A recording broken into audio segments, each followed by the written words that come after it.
Punto por puntong sinagot ni dating Pangulong Rodrigo Duterte ang iba't ibang isyong ipinupukol sa kanya.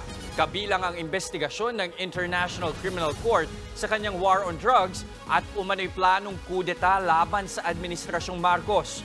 Nasa frontline ng balitang yan, si Rainiel Pawid. Tahas ang itinanggi ni dating Pangulong Rodrigo Duterte ang pagkakadawit niya sa umano'y destabilization plot laban kay Pangulong Bongbong Marcos. Tinawag pa niya itong kabaliwan. Sino namang pulis o pati military na magkipag-meeting sa akin to disturb? They must be crazy. It's either they're around or just plain insecurity. Patutsada pa ni Duterte. Bakit ko hindi ginawa yan nung when I was at the height of my naging presidente na ako? Well, for what purpose? To what? Place somebody else in place of Marcos?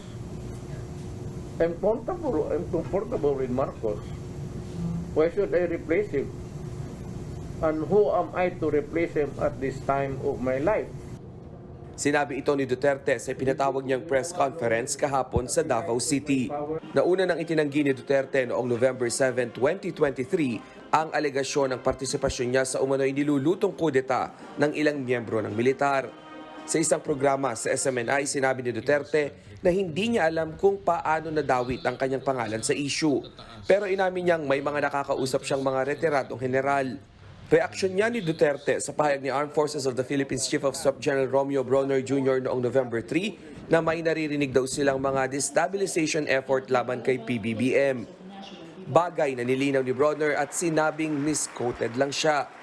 Bukod sa issue ng umano'y destabilization plot, bumuwelta rin si dating Pangulong Duterte sa investigasyon ng International Criminal Court o ICC sa kanyang kampanya kontra droga. Labas daw si Pangulong Marcos sa isyong ito.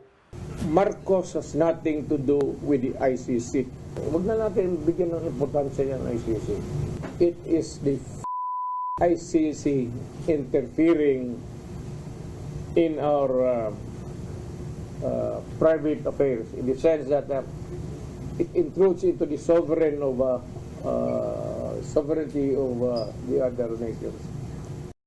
Nauna nang sinabi ng Department of Justice at Bureau of Immigration na hindi nila matukoy kung nasa bansa na ba ang ICC investigators. Kamakailan din ang maglabas ng resolusyon ng Kamara na nag-uudyok sa lahat ng sangay ng gobyerno na makipagtulungan sa investigasyon ng ICC. Tinalakay rin ng dating Pangulo ang issue sa suspensyon ng Sunshine Media Network International o SMNI.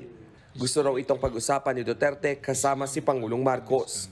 Sa SMNI umeere ang programa ni Duterte nagikan sa masa para sa masa.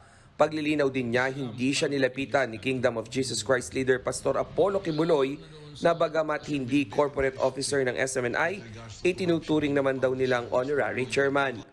Ang ako lang concern karon is to help my friend si Pastor kay tinuod lang ng NTC ba wala man sila nakita they have not come up with even an allegation, wag na yung charge of any wrongdoing. Nitong nakaraang linggo, sinimula ng pagdinig ng National Telecommunications Commission o NTC sa 30-day suspension order sa SMNI, kung saan hiniling ng kampo ng network na mag-inhibit sa kaso ang tatlong opisyal ng NTC na nag-utos na pumirma sa suspension order. Sa isang pahayag, sinabi ng palasyo na lagi namang bukas si PBBM para makipag-usap sa dating Pangulo.